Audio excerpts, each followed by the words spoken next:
Okay, now, just moving quickly on, just to the last item on Karl's re-education this week. Rasputin, you read a little book about Rasputin? What did you know about Rasputin before you read the book, Karl? Can I just tell you, when I handed him this book, it was my house, I said, right, he went, is he the one that lived under the bridge? And I went, what do you mean? He went, the fella lived on the bridge and you had to pass him and Jane, went, you're thinking of, Rapunzel. And he went, yeah. And I went, well, that's not Rapunzel either. Rapunzel's, you had to say, isn't that, you had to guess his name. The person who lived under the bridge was a troll in the Three Little Green Brick Rough. I'm a troll, foldy well. So, to answer your question, Steve, that's what he knew about Rasputin. Okay? So have you read this whole book? Can I just have a look at it, Rick? This whole book, it's about the size of a beer mat. Yeah. I'm just thinking, but did you read the whole thing? No. You didn't manage to read the whole thing? You didn't even do that? Well, again, some of the names in there are so long and foreign sounding that I just thought, I can't remember all these. So I just got to the meat of the story. Go on, okay, what did you learn about Rasputin? Right.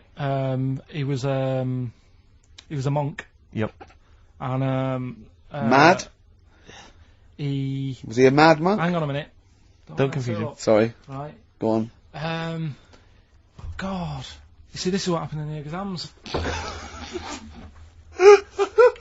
Right, it was. Oh, don't do that when I'm drinking, Karl. Please, mate. He loved his women. And that's how the story started off. He had really nice. Story started off. Yeah. He had really nice eyes, and that's what everyone fell for, especially the women.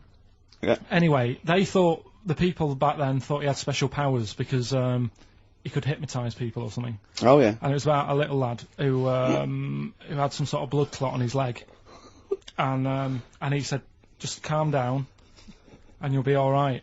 And people thought he had special powers, but what he was doing, he was saying, "Calm down," and he relaxed, and it stopped the blood flowing sort of as fast, and that's how he got better. But anyway, that's the only bit of special work that he did. And then he kept going on, and he was going in brothels and all that. And the people in the town thought, this isn't right. He shouldn't be going about doing this. And where did he live? Russia. Right. Is that right? Yep. What sort of era? I thought you'd might know. About 1800. Okay. Oh, right. Okay. And then. Do you want to check that, Steve? You got the book? People got I know sick for a fact of him. that's not right.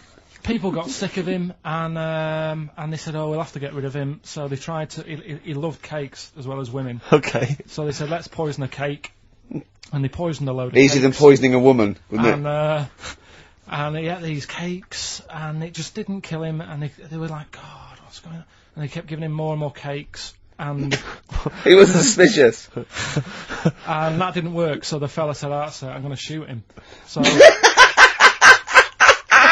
Well, I imagine it was the end of his tether. So I mean, he was back and forth to Mr. Kipling's. He shot him once, and that didn't work. And the fella thought, "Oh my God!" And he started running away.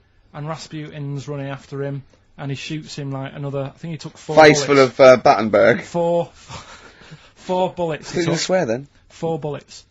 It took to kill him, and then this fella who was after him chucked him in an icy lake, and that was the end of him. But I don't understand. Sort of. What don't you understand, Karl? Well, the fact that, he's a bit of a name in history. And I don't understand why, because it just sounds a bit like my brother. Does he love women and cakes? And do you think that'll be his downfall? Right, I want you to study. Right, if you want to do, that's the first introduction. If you want to do some extracurricular, what would that stuff, there's a song by Boney M that lays it out. Suzanne told me about that, saying about Russia's Greatest Love Machine. Yeah, but it didn't say anything about cakes. No. So I think if you get the 12-inch mix, no, but they say according to Boney M, and I don't know who's correct, the bloke wrote that or M. They put some poison into his wine.